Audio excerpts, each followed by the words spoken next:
Perfect. People are filing in right now, so we're going to get started in just a minute. But thanks everybody for coming and participating in today's webinar on cybersecurity. Tanner came up with the topic, you, me, and cybersecurity. I love it. I always like a good rhyme. Couple pieces as people are just kind of filing in. For those that are participating from outside of the state of Utah, I know Aaron and Jared, they're fortunate to join us from California. We have a number of other participants joining us from other states also. We have a number of clients across the country and even some international. Utah, yesterday when I got up, it was 1 degree. And the coldest spot in Utah yesterday got down to -62 degrees up in Logan. And I know we have, I see some people participating actually from Logan. So the Peter Sinks up there, kind of wild. So I can't imagine, Aaron and Jared, you guys have experienced that cold of weather. Yeah. So, all right. A couple housekeeping things, just from the tax perspective side. This year, the tax deadline for individuals is actually April 18th. It's a Tuesday, rather than April 15th. Businesses are still due on March 15th this year. A couple pieces related to cybersecurity with tax returns and just protecting our clients' information.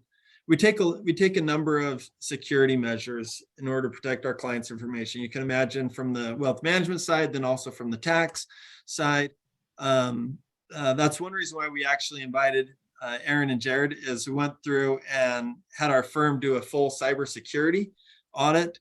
It ended up being about a year long.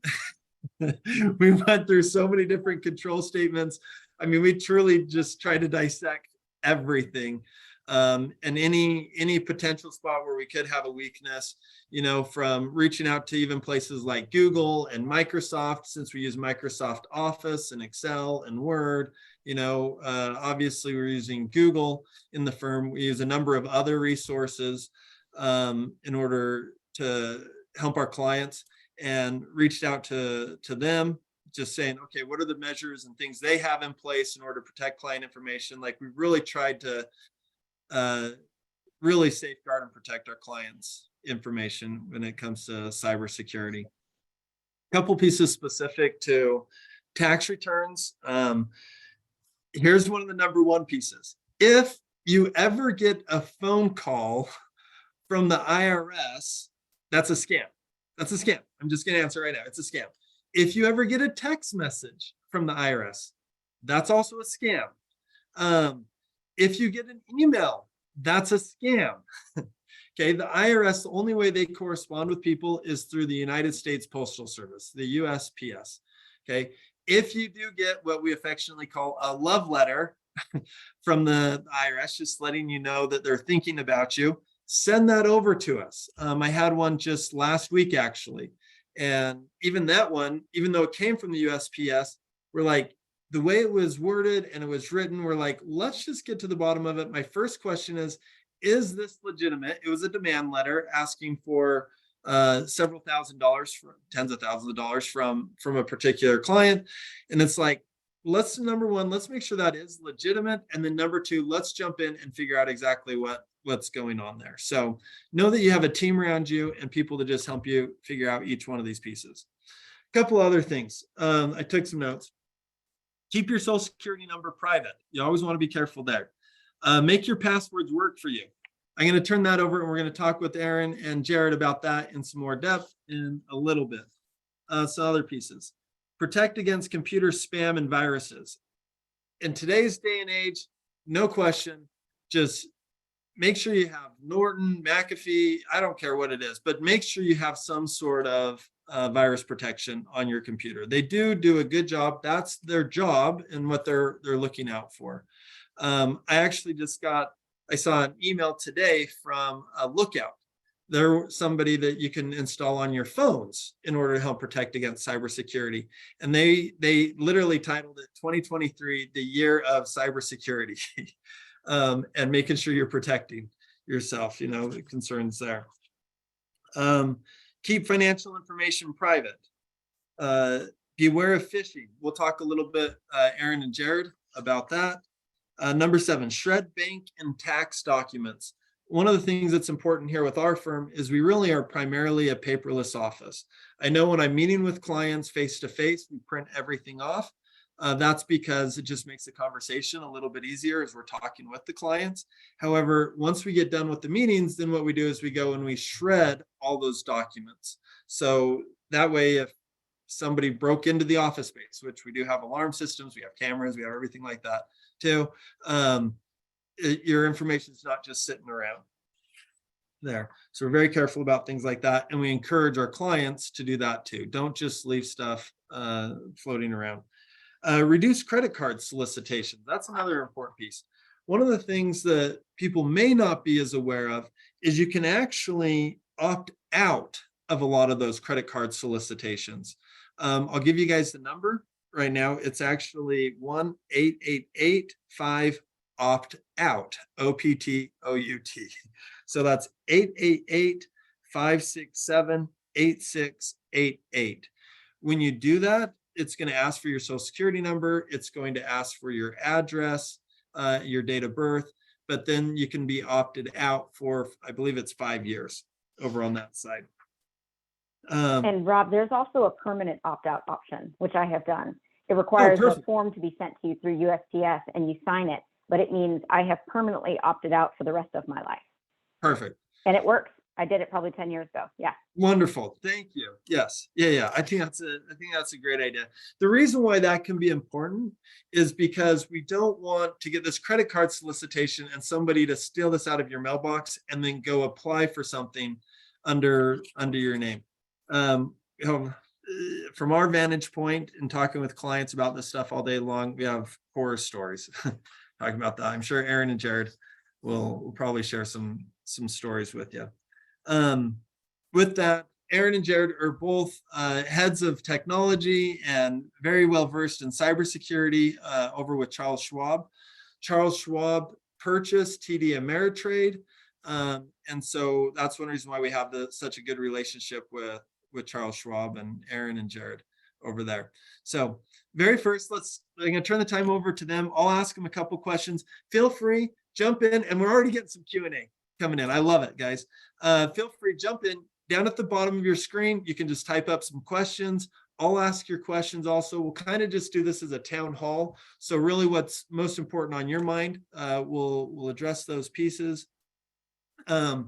There is a chance you could ask Aaron and Jared a question that they can't answer. That's because they have to protect Charles Schwab and themselves and everything like that. They'll just let us know that way. But honestly, I think let's just pepper them with a number of questions and anything we can think of.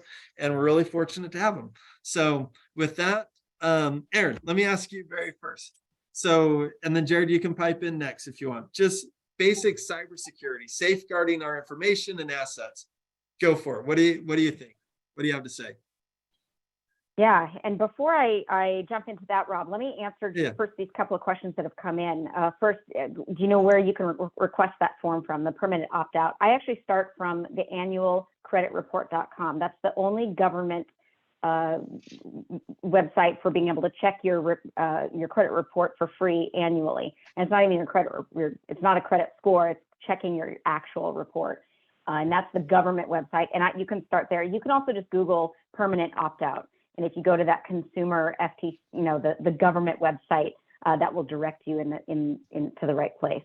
And then Rob, somebody asked to reread that phone number to opt out. If you have that handy, can you reread that? Absolutely, happy to do it. It's 888-567-8688. 888-567-8688. 888-5 opt out. Perfect. So what are we seeing out there? We're seeing an increase in sophistication of fraudsters and bad actors. We're seeing, they have done all the classic things with us, and they're still doing them to this day. And that is preying on our curiosity. They prey on our wanting to do good. They try to look for opportunities. The classic scenario that we're seeing every day from the Schwab side is an advisor will be emailing their client. They'll have an email exchange back and forth. Hey, the weather was great this weekend. We got out in the boat. It was wonderful. We did too. We got the kids out, blah, blah. Hey, what about this stock? Just a normal email interchange. But unbeknownst to both of them, there's a fraudster who has compromised that client's email account, their password, and is lurking in their email, and they're reading every email that client is sending or receiving. So they finish up their conversation, and unbeknownst to the client, the fraudster hits reply and says to the advisor, oh, by the way, I just switched bank accounts on my IRA. Would you mind putting through this new bank account? And while you're at it, will you go ahead and transfer $50,000? I need you to do some repairs on my boat. They'll match syntax, they'll match tone, because they've read every email that client has sent or received. They'll match. There's none of that old, red flags of dear sir or madam or kindly, those things that immediately set us off to, oh, this is clearly a fake email. And so advisor, guard is down. Rob, you would never do this, but guard is down because they've been talking to the real client all morning and they don't pick up the phone and verbally verify that money movement request. And that's as fast as we're seeing it happen today. So again, it's scary because the old days, if you got your email compromised, they would immediately spam out all of your contacts and you would know. Somebody would call you like, hey, you've been compromised, change your password. Well, nowadays they lurk and they look for those opportunities to try to strike. Thanks for sharing that, Erin. I'm going to jump in real quick before you speak, Jared. Yeah. But that's one of the things. I know sometimes clients feel like it's repetitive. Hey, I just barely sent you an email and asked for this money, and now you're calling me to verify it. That's one of the reasons why we do that, is we're taking a two-step approach, saying, okay, I got something in writing from the client. Yes, it sounds like it's them. The other thing that I know we try to be mindful of is we do try to look at clients' emails, addresses where the from is, where the to and from is, to make sure that matches. But sometimes they'll just change like a dot or one letter inside there, or an O and a zero or something like that. That's one reason why we do try to always call the clients and just say, okay, just want to make sure, verify it with you. So I know sometimes it feels a bit repetitive to you as clients, but it's really out of your best interest. Spot on, Rob. And that was actually kind of what I was going to lead into was, it feels often when we talk to clients like, my goodness, why is Rob reaching out again? I just sent him this information. Why are we talking about it, right? Why are there so many communication channels? And it's just, at this point, the only trusted communication channel is, actually speaking with someone, knowing them, talking to them over the phone. There's actually a couple layers of security there. One, hey, I'm talking to you at a known number that I already have on file for you. Yes. And then second, I'm speaking with you, I know your voice. So even if someone had, let's say they were really after you, they somehow got your SIM card, Rob still knows your voice. He knows who you are. He knows, about you. And so that certainly can play into the difference of why a phone call versus, an email. It's great to put the specifics and details, but he's just going to call and say, hey, we've got all that in writing. So it's very specific and I have the information, but, let's make sure over the phone, I'm going to verify the last four of, the routing, maybe the last four of, or the full, whatever Rob deems is appropriate to really have a secure discussion with you. And we started to see it's gone even a layer deeper where it's, let's say you're getting ready to buy a house and you have an attorney on the other end or an escrow officer, and unbeknownst to you, they have been compromised. Well, maybe you've received the information. Rob says, hey, did you get this from them directly? Yeah, absolutely, I did. Not knowing that they were compromised, they've now provided routing instructions, and they being the bad actor, to you. Rob has verified it with you. So now the question is, if this goes out, who's on the hook, right? So that's where Rob is going to be working with you to ensure, hey, this has come from the person directly. Okay, great. Have we reached out to them at a known number? Not the one in the email, but one that I can look up on Google and search them. And so if it's whatever the company may be, looking them up, finding that and reaching out to them at that known number and making sure indeed it is them. And then second, verifying those instructions that you have. Really, really important. Good, thanks, Jared. One of the things that Jared just really was emphasizing is that we'll call you from a known number that we have. That's also an important piece. Like if you receive something from the utility company or your auto loan or anything like that, requesting something, rather than just calling the number that's listed on even the piece of mail that you may have received, look the number up independently and call them, you know, from an outside source, because they will spoof phone numbers. You just look it up independently. With that said, you guys remind me of a story. This is a real story that came through the firm. Obviously, I won't share any clients' names, and I'll keep it generic enough, but the principle is true. I had a client who called up and requested some money. So we actually talked with them, with one of my staff. Staff was like, okay, yes, we can send that to you. But the fortunate thing is, inside our firm, we're all very mindful of these different pieces. And we're like, it just sounded a little bit off.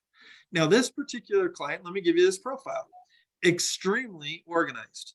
He comes in with his Excel documents. He knows where every single penny is. Like he's been top of his class. He's absolutely phenomenal, very sharp individual. But he called up and just made a little bit of an unusual request. Was it him? Yes, it actually was him.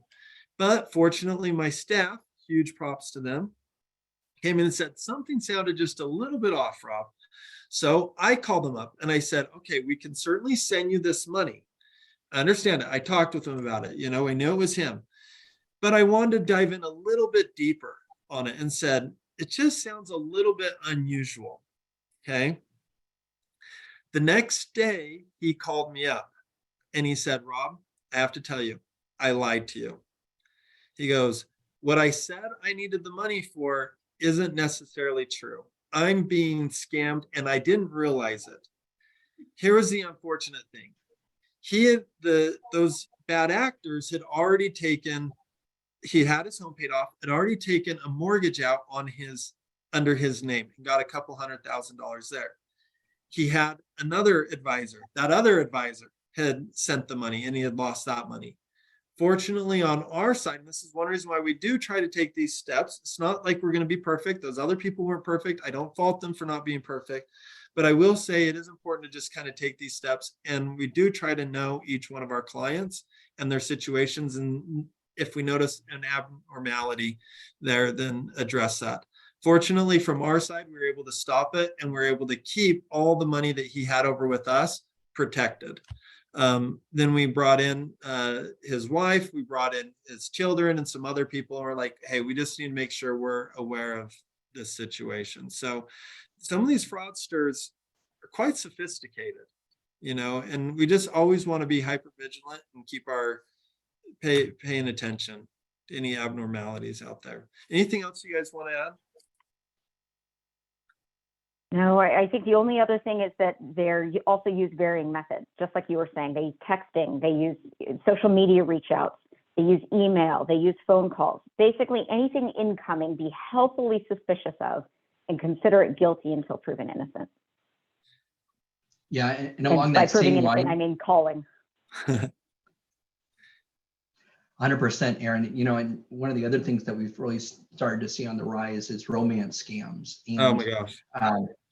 It's so unfortunate because they're preying on people who are looking for that connection, and you know, we get it. And this happened to someone close to me. It was just that they reached out to them, they start to build this relationship. In the beginning, it's all roses, and then all of a sudden they have people in the background that are coaching them, telling them what to say, what to do. So they're really sophisticated in the way that they're handling these romance scams. So it may just start off with, hey, you know, I really liked your post or whatever, you know, on social media. I would always encourage you, from what I found and what we've started to see when we've seen these scenarios, is go into that person's profile, take a look at their photos, go all the way back to inception. For some reason, you'll notice a very different looking photo, a very different person that's shown as like a profile photo way back than you do today. And then start looking at the friend circle. who are the people that are around this person and are friends with them. And if you start to notice a pattern, hey, the people that are commenting are all, so let's say they're preying on elderly women. All the people that are commenting on this post happen to be elderly women. And this person is 20, 30 years younger. And the photos of them and their friends back in the day look very different. So just things to be aware of, right? Because it'll start off as just a friendly relationship. Then all of a sudden it's, hey, I'm stuck in whatever country, I'm working in Dubai right now, and they've taken my passport and I need money. They're not giving me access to my funds. And we've heard of stories like that. And this is something that legitimately happens to other workers that come from other countries, but highly unlikely to someone that you're probably chatting with on social media.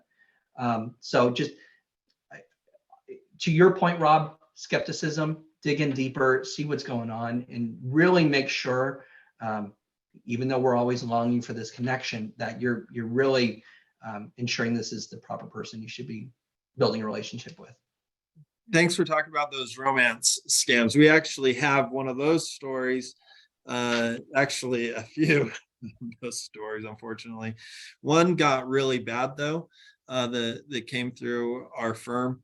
And this was, the thing that surprises me is sometimes we think, oh, it will never happen to me. Okay. This individual. It can happen to anyone. It can happen to me. Can happen to anybody. That's the thing that's so surprising. Like, that other person, highly intellectual. This other person, one of the top I don't want to say what their profession is because I don't want tiny connections, but top academically. I mean, this is no dummy, extremely smart individual. And they reached out again saying, hey, I need some money and I'm going to help out one of my friends. And then we just in as polite a way as possible, asked some probing questions about it. And the sad thing is we identified that it was a romance scam. This client didn't recognize it as a romance scam. They believed it hook, line, and sinker. I actually committed. I was like, here's the deal.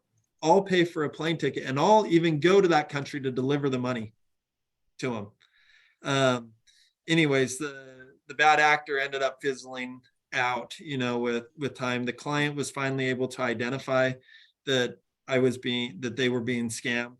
But you guys, I can't say enough, like, you just have to be careful. And I will say also, like, you have a team around you. Like, if you suspect something, just reach out to us. We're not emotionally attached to these people. We're just looking at everything very analytically.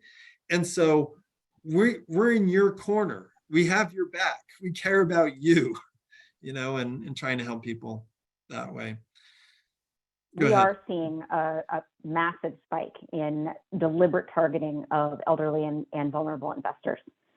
So if, when in doubt, if you get anything reaching out to you, again, just delete and don't give it any credence. Just know that you and anybody who is an elderly or vulnerable investor is being actively targeted today. And that's a good point. Like, just delete it. You don't respond. You don't say anything. You don't encourage it. You just delete it. You just ignore it. Don't do anything with it. One of the questions that came in through and that kind of leads into the next thing. Jared, why don't you talk about this, but emails, what are some things you're seeing over there? Phishing, ways to protect ourselves through email. Yeah, really good question. I would say treating email as the cyber public enemy #1. And it sounds a little bit ridiculous, but it really is the #1 attack vector that we're seeing of these bad actors. They're looking to send you an email and making it very believable. To Rob's point earlier, checking that email address, ensuring it came from them. There are some email services out there as well that you can kind of whitelist specific emails, so I can trust and maybe even create, and I'm probably getting into a little bit too much sophistication, but you can create tags or ways of floating those emails and making sure that, hey, this is coming from a known source. So you can do some of that protection yourself.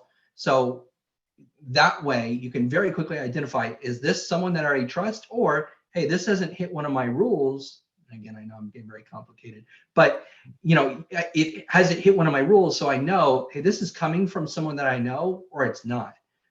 That's always a really, really good way of handling it.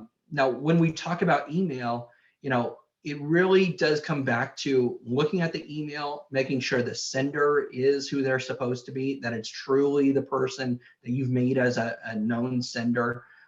Looking and seeing, hey, is this the person? Are they talking like the person? Does it make sense? And when you see a link, let's say it's from a bank or another trusted source, they know what those emails look like, right? They might even be a customer of that bank. So they can just copy, paste, take all the information and just replace the link in that email, right? And then when I get the email, it looks very believable. The address will be wrong, but it looks identical to what I normally get.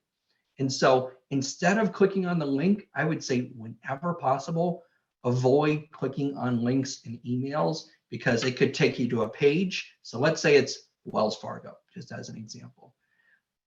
I get the email from Wells Fargo, I think. I click on the link, takes me to the page. It asks me to enter in my credentials. The page looks like the Wells Fargo login page. You'll notice in the very top, it's not Wells Fargo, but that is your indication of when you could potentially be breached. Right in the very moment, you pass your credentials over to a bad actor, and now they have access.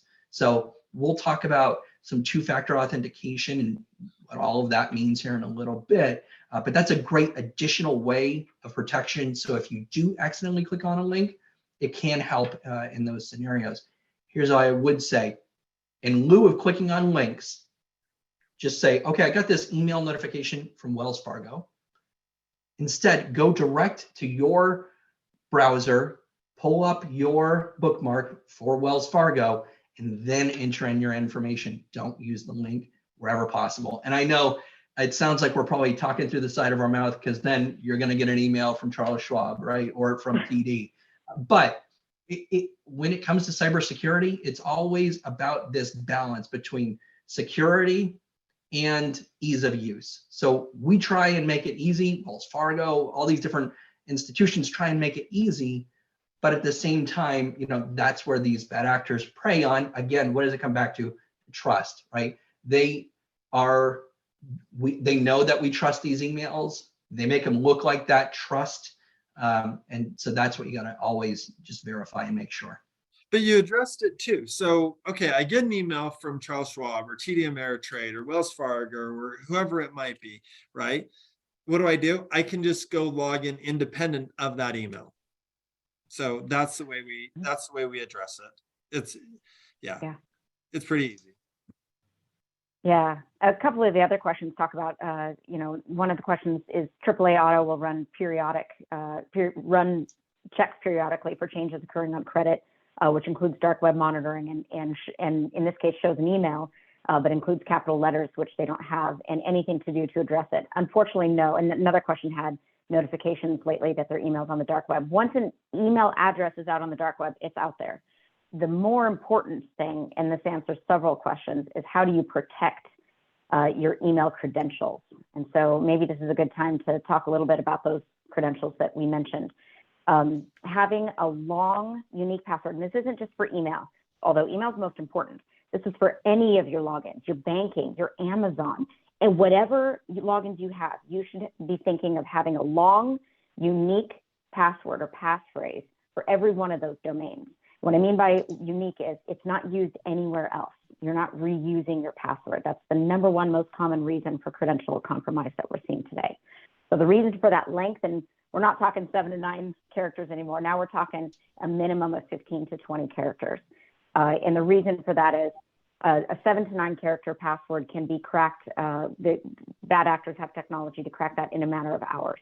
But every time you add on 1 character to that password or passphrase, it increases exponentially the length of time it takes. So when you're talking a 15 to 20 character passphrase or password, it can take upwards of decades to crack. So that's the reason you want long.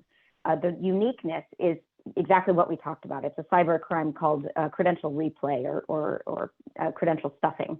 And that means when you see one of these breaches out there, like LastPass or like, T-Mobile, then they are getting a hold of a login and password sometimes. And then they have technology to take that combination, could be your email, could be something else, but a login and a username and password, and plugging it in across hundreds of different domains. And if you've reused that password even once, that's as fast as it takes for them to get in and look for an opportunity to not do things. So then you're probably thinking, how do I remember hundreds of different long, unique passphrases? That's exactly where I was going to go next, Jared. I'm like, that's all wonderful, but how do I actually do it in practice? Exactly. We get it. Yeah. And we get asked all the time, Jared and I and our team, do we use password managers? Absolutely, we do. We all happen to use a different one, but they are great tools for encrypting, sharing across your devices, creating, storing, and essentially having a way to keep all of these things. So then you're probably thinking, well, if I have them all in one place, how do I keep that safe? And that's where making sure that your password manager master password or master passphrase is the long and unique to get in there. And then you can layer on one additional security, and that is called multi-factor authentication, or often called dual factor or two-factor, like Jared was saying.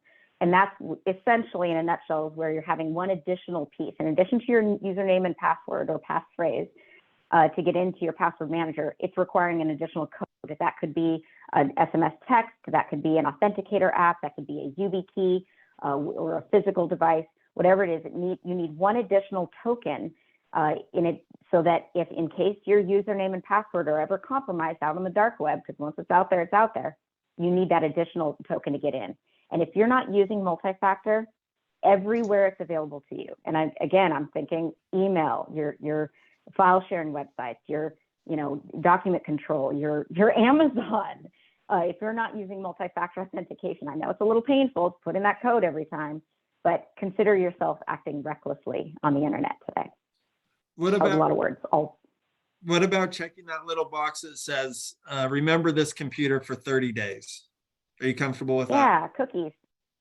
Yeah, I think the more important question there is, or the answer there is, I would set up your browsers to auto delete your cookies and your cache, every month or every other month. All browsers these days do it. Chrome does it. And what that does is that deletes those cookies on a regular basis. I know that means every couple months you'll have to re-put it in, and most websites will ask you to re-up that anyway. But point being, to clear your cache and clear your cookies on a semi-regular basis. And Jared, I think you were hopping into something. Yeah, no, I spot on. I would say I do the same thing. I might have one browser that I use only for financial information, and I don't care if I have to log in every time, right? That, I know that's the only thing I do on that browser. And then on the other browser, with both, I probably have cookies constantly deleting every time I exit. But you can choose what that looks like. And again, it comes down to what we talked about earlier, which is ease of use versus security, right? So if you leave those cookies hanging out there, you do have potential trackers and other things that can dig into those cookies and get additional information.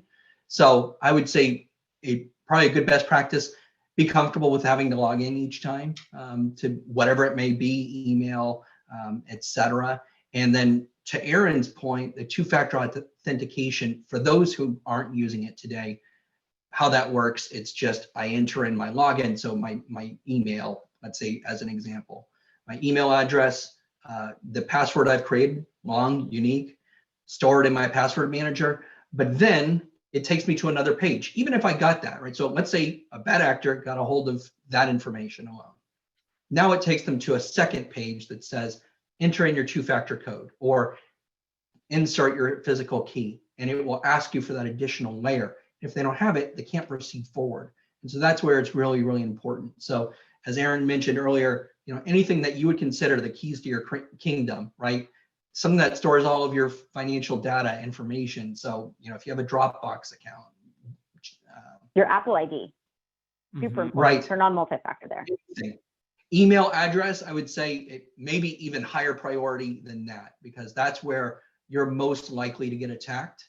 And then, we've seen when credentials get compromised, this is kind of back to Aaron's earlier point, where we see credentials getting compromised on a site, right? You've done all the right things and still, right, they have gotten compromised. Now you have those credentials sitting out there. This is where it's so important to have the unique password for every single site, because they will take those credentials and they'll say, all right, I'm going to throw them into my system here. And they have a system which basically can look through every one of the sites and just try and break in and see, hey, can I use these same credentials again to get in elsewhere? And so that's why it's so important to have a unique password for every single website, two-factor turned on any of those emails, especially. That way they can't just get in right away. Let me just kind of summarize what we're talking about, the protecting ourselves and then also in practice. So if I'm hearing you right, it's saying, number one, make sure we have a unique password that is several characters long. Oftentimes 12 plus. What's that? I just want to give a number, at Yeah. least 12, please, at least use 12. 15. 15, Yeah. probably even better, but For please, things at that least. I'll tell you, like for my client stuff, I usually do as many characters as it will allow me to use, and I make everything unique. With that said, now those are extremely complex passwords, right? There's no way that, smart as I am, just teasing, my brain would be able to memorize every single one of those. So you're saying it's okay to actually use a password manager, okay, in that situation. With that, I would recommend we make sure it is a highly reputable password manager, okay? Don't go, and they're free, so go ahead. Almost. I actually would recommend the paid versions. Would And you? the big ones that are out there, the most common are 1Password. That's the numeral 1 and the word password. There's Dashlane. There's KeyPass. There's even Apple Keychain to some extent as a password manager. I prefer having one where I have more control. I personally use 1Password. Jared, I think you use LastPass. We have colleagues who, again, all of us use a different one. But as Rob said, What about like make sure Microsoft or Google or Apple or some of those big institutions?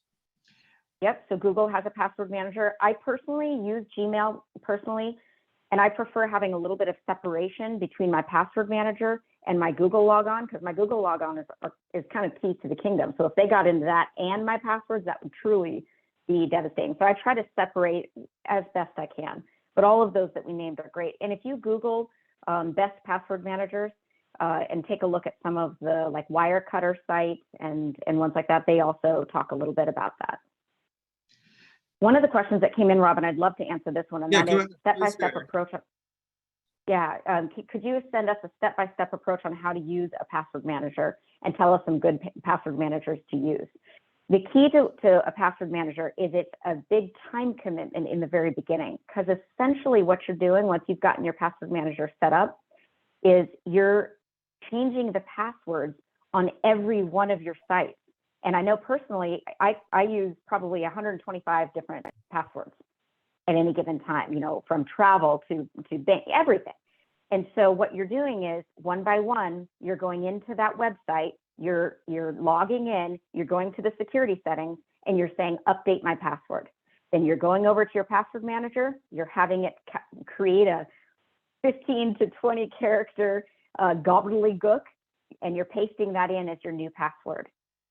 And you're doing that over and over again for every one of your sites. And so I know the first time I did this, it took me a full 8-hour day. I remember I did this on Labor Day once because I had to be in an office, but I couldn't leave. And I was like, oh, it's got a great internet connection. I'll go ahead and change all my passwords today. And I did. And it took me all day. And I was embarrassed to see how many, I think it was over 80 of my sites that I reused the same password. And I was like, it was shocking. But now when I go to create a new, whatever site, all of that anxiety of, oh gosh, what permutation of my password am I going to use today? It's gone. I just go right to my password manager, have it generate a new one, plug it in, boom, done. It remembers it for me. I love it. And the last question is, wasn't LastPass just compromised? Yes, this is devastating. So all of that. I know. the good part is that, yeah, Jared's in that same boat, is that as long as you had a long, unique master password for LastPass, that in essence, your entire vault is salted and hashed and has not yet been compromised. But Jared, if you want to talk a little bit about what you're doing to Yeah, as a result. Hey, it happened to me, and I was always reluctant to use a password manager for so many years because I thought if this gets compromised, they've got everything. Well, I guess they've got everything, but the answer is it is still encrypted, right? So that's, I think, a really important takeaway. If you have that long, unique password, it's going to take them a long time to get through it. And so that will buy you some time, right? If we're being transparent. And my initial thought on this is, what do I do next? Well, initially, I went through, probably not immediately, but I want to say within a few weeks, I said, okay, I need to start doing something about this. So I changed all my financial accounts. I changed all my emails. And I said emails. I'm sure some of you may have multiple. I probably have too many. But I changed all those and just kind of going through and deciding, hey, if this was compromised, how much trouble I'm in here. If it's, Old Navy, I'm probably not too concerned, right? But if it's my Schwab account, if it's Wells Fargo, whatever it may be, then I'm a bit more concerned.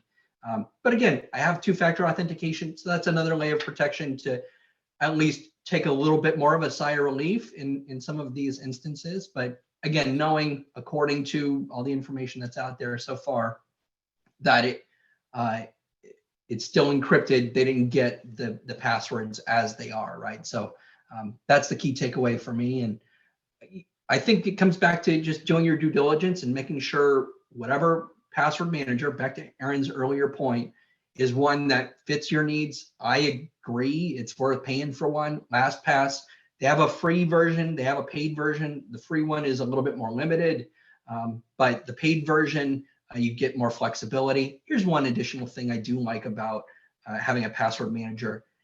Sounds morbid, but what if something happens to me, right? Imagine someone now, my wife, doesn't know, hey, where are all the accounts? How do I get into them? You can actually set up through these systems to deliver that information to a trusted party if X criteria is met. So let's say I don't log in, I haven't used it in 60 days, it'll send an email to her to let her know and then give her access to things, right? So that's an additional benefit that I just didn't even think about initially. It also allows you to share some passwords with family. So you can choose to do that. So that makes managing some of those processes a little bit easier. So there are a lot of benefits, but again, two-factor authentication, long unique password on that, and that's the big takeaway. Yeah. Yeah, to your point, we in my 1Password, we have a vault for my husband and I. We have a vault for our, each kid that they'll then take once they turn 18. But right now we help them manage it. Our 13-year-old has his Roblox. He was like, "Look, I got my Roblox account in 1Password." We're like, "Yay!" But ultimately, there's still, even with the LastPass breach, every method of storing passwords has risks, even good old-fashioned paper. And at the end of the day, password managers are still great tools for being able to store and encrypt, that long, unique passwords. We're still seeing throughout the US, more than 60% of folks reusing passwords and fewer than 30% using multi-factor authentication. And we've got to get those numbers reversed. Yes, I like the two-factor authentication. And I think one of the best things, like if you do get compromised or there's something that happens, and I mean, great big companies like T-Mobile, LastPass, that we've been talking about. I remember Home Depot, they did. I believe Target has. I shouldn't be throwing companies out the bus, but a lot of big companies have run into these problems. I think one of the best things we can do, like Jared talked about, is we just go in and just go change your password. It got compromised, great. You can have my old password, do whatever you want with it all day long. I got a new password, So it's kind of like if your bank account got compromised, what do? We just go open up another bank account, change the account number, change the routing number, take all my money over in that bank account. There's nothing there. Similarly with our logins to all these other locations. In layman terms, And also, let me tell you, clicking on links, it doesn't just come through, this is one of the comments in here, through emails, but also sometimes through text messages. You get these text messages about your UPS package or your Amazon package. No, don't click the link. Just go to UPS directly or go to Amazon directly and look things up that way. And And go even ahead. then, if you're not expecting it, just consider it a scam. It's Just like how you started with this, Rob. Yeah. If the IRS texts you, just delete. If you see a text, you don't recognize the sender, you don't recognize the subject, just delete. They are preying on your curiosity. The worst is that attachment in the email that says you haven't paid this bill. And you're like, what? I pay all my bills. What are you talking about? Double click and boom. Yeah. It's got malware laced in that document and now it's executable going into your computer. So when in doubt, just delete. Just delete it. Just ignore it. One quick thing I would say, probably an overarching theme with all of this is, first and foremost, slow down. Whenever you get any of this, just stop, take a moment to think through it. If you give it 20, 30, 40 minutes, an hour a day, I will say more often than not going to be an issue, because if it's something that's truly urgent and needs your attention, it's going to end up coming back and back, right? You're already going to be aware of it. So just stop, take a breather, and it comes back to our fight or flight instinct kicks in, right? And I was listening to something recently and they were saying that when that happens, we literally lose 15 IQ points in that moment. So it's like all of a sudden we have this blank slate. Oh my goodness, what's happening? I can't think, right? And that's where having these practices in place and already knowing what I normally do is really, really helpful, because when I'm now in that fight or flight instinct, now I'm not sure and I'm not thinking clearly. So stop, take a moment, take a breather, do a couple deep breaths, then revisit it. Because sometimes we're just moving so fast and answering things and moving on that we're not thinking through it. So just take that extra minute. Perfect. And that extra little minute or second can save you months of time. Having to go back. I always like the phrase, it's a lot better to build a fence at the top of a cliff than it is to put an ambulance at the bottom. I'm going to go through some of these other questions real quick. What do you think about all the company surveys, Comcast, CVS, Home Depot, etc., sent to us via email where they say they'll be winning a prize? I would say just ignore it. You're probably not the winner. Just ignore it. So that's going to save you a lot more money than probably the prize money would have been anyways. Would you provide the best contact to you all about scams or questions? You just call the office, any one of us. Especially if you have a question or there's something you're concerned about, feel free, just give the office a call. 801 CPA help, 801-272-4357, or you can always email us at info@wealthcpas.com and then somebody will get back to you on that. And Rob can put you in touch with us as well. So yeah, we can talk to Aaron, Jared. We have a great relationship. We're so fortunate to have this relationship with Aaron and Jared. They really are super good. It was fun going through. Talk about attention to detail and just slowing everything down and thinking through it. You guys, it really was about a year long. We went through so many different control statements, looking at all these different aspects of the firm, and where we could potentially be vulnerable, and not only us, but people we have relationships with, and like I said, even like Google, and it goes both and places like that. So it goes both ways, Rob. It's wonderful. You're very adept when it comes to cybersecurity, and you have a great posture. So really, we didn't find a lot of gaps, if any. We were just looking for ways that you could be better, because you and your entire team are top notch. So it was great to work with you. Appreciate that. It has been something that's important to us, even though we don't talk about it. Part of it, we don't talk about it because I don't feel like we really should be talking with clients about all these different pieces, because that could expose us. So Safari is great, and that they suggest long passwords and save them as well. It's a good comment. Yeah, that's Apple's Keychain, and Apple Keychain is a legit password manager. The only reason I don't use it is I'm not able to share it across with my husband and kids. I like having full control over the vaults and managing everything and making sure that I can decide what's in which vault. But Apple Keychain is very secure. And I know this came up earlier, but with Chrome, you can actually create a unique password that encrypts all of your Chrome data. So they can't get to you. So let's say they got to your Google account. That's another layer, another password that they would need to know in order to get to the passwords. All right, thanks. What about keeping your Visa on file with someone you use?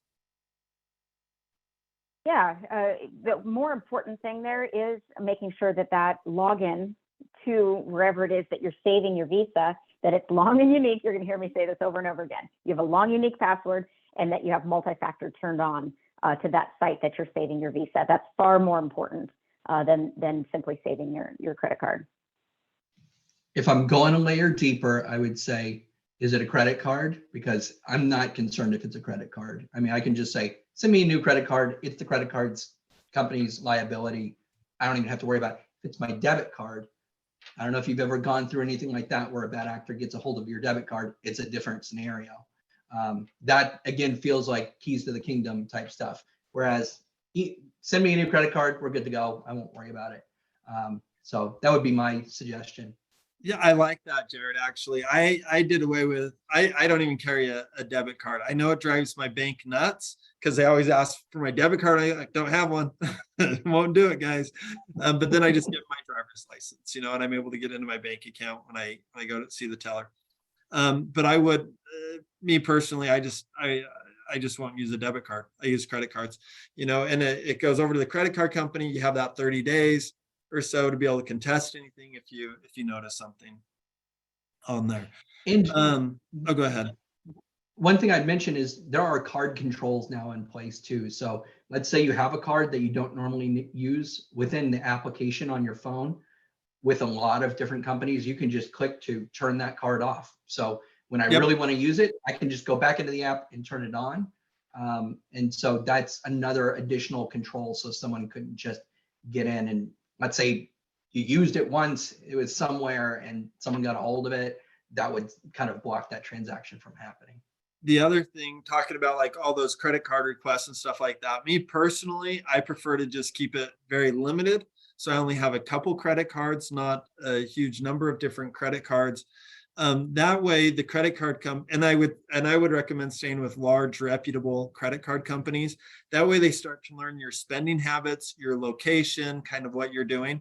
And if you're out of the country and a charge all of a sudden takes place somewhere that seems abnormal, they'll stop it even, oftentimes, or they'll reach out to you or something like that, but it just adds some layers of protection, not always, but it does add some layers there. And Rob, to your point, again, in those card controls, I just happened to be in my bank this morning. So this is top of mind. You can turn off in some banks the ability for international. So I can just flip that off. So if someone tries to use it internationally, they couldn't even use it. Yep. Love it. Love it. Love it. High yield savings accounts, real quick, offered by PNC Bank, American Express, Goldman Sachs, where they're online. Are they safe and legit? I don't have any concerns with those. Aaron, Jared, do you have any concerns with those? Just make sure it comes back to that login. Company, I wouldn't go to it through like a marketing website. I would go directly to their website before I start entering all my stuff in there. Yeah. One thing I would back to that long mention unique there. password. Yeah. Yeah. Is that where you were going, Jared? No, well, the only thing I was going to say is, Rob, in lieu of going to some of these other third parties, you could open up a separate account for them, right? Or they could open up a separate account with Schwab TD. And then there are even higher yields than you can probably get at some of those banks just by using some of the tools that are here. Just, having that conversation with Rob is probably a good idea. That's a good point too. And then also it does create another layer so that when we're just kind of involved and we're monitoring all of our clients' accounts. If we see a big distribution from something, we're usually calling the client up and going, just want to touch base. Is there something we should be aware of? Is there, so add some extra eyes and we'll get notified for those things. We do have relationships, even though don't promote it a lot, but some of our like really high net worth clients. So we can have FDIC insured. I want to say it's like 50 million, 100 million some relationships there for clients. So if we do have bank accounts over the $250,000 mark, we do have some relationships where we can get those higher yields and have it all FDIC insured. So that's something we could talk with you about also. And I know we're wrapping up. In layman terms, could you explain cookies? I know we kind of talked about that. That is still a question. I haven't cleared it yet. Yeah, essentially cookies, when you say, yes, remember me on this computer, you're really telling that company to remember your IP address, your browser, all the details of that login. And you're saying, you don't need to ask me again. As long as I'm logging in from this IP with this browser, with this computer, you can let me in because you know it's me. Now, even when you click that, remember me, usually it'll still ask you for full credentials every month or two. But that's where we talk about the better thing there is to simply set your browser to reset your cookies every month or two so that you have to put in your credentials again. I like it. Yep, I agree. We kind of talked about this a little bit more, but maybe just a recap. Any recommendations for antivirus, spyware, et cetera, protection for home computers? Jared? There's multiple options out there. Some may already come on your computer. If so, explore those. I think the highest level of protection is, again, ensuring that you're not downloading things that you don't know what they are, that they're coming from reputable companies. And more often than not, that's how these viruses, et cetera, are getting in. So just being very cautious and diligent about your email activity and downloading activity. Apart from that, I would say there are a lot of different solutions out there. Again, you can go to CNET or other reputable companies that they do these surveys annually, and I would trust their guidance on that, on password managers, and just going to a known site to go through reviews. Yeah, that's what I was going to say. Anything else you guys want to add? I think it's important. Thank you so much. I think the main. Oh, it's our pleasure. Thanks for hosting us. And thank you to all of you who've joined and for seeing cybersecurity, as important a topic as it is. I think the only takeaway, if you take nothing else from this, is to create long, unique passwords for every account you have and to set up multi-factor wherever that, if you did those things, it would protect you against the majority of the fraud that we're seeing today at Schwab. Yeah. Bingo. The only thing I would add there is choose whatever method works best for you. So whatever password manager works best, whatever two-factor. Some people go, well, should I be using a physical key? Do I need to decide on is text message safe enough? So these are things to think about. But ultimately, I would say, what's the one that you'll be able to actually use and regularly use and go that direction versus trying to make a decision of what type of two-factor. It's just as long as you have one, that's the important thing. And then you can always decide to increase security from there or take other options. Good. You guys are wonderful. Thank you so much for spending this time with us and our clients, and enjoy sunny California. Well, we are shivering in the cold up here in Utah. Thank you so much. Okay. My pleasure. Thanks, Rob. Okay, Thanks, everyone. Okay, bye. Bye-bye.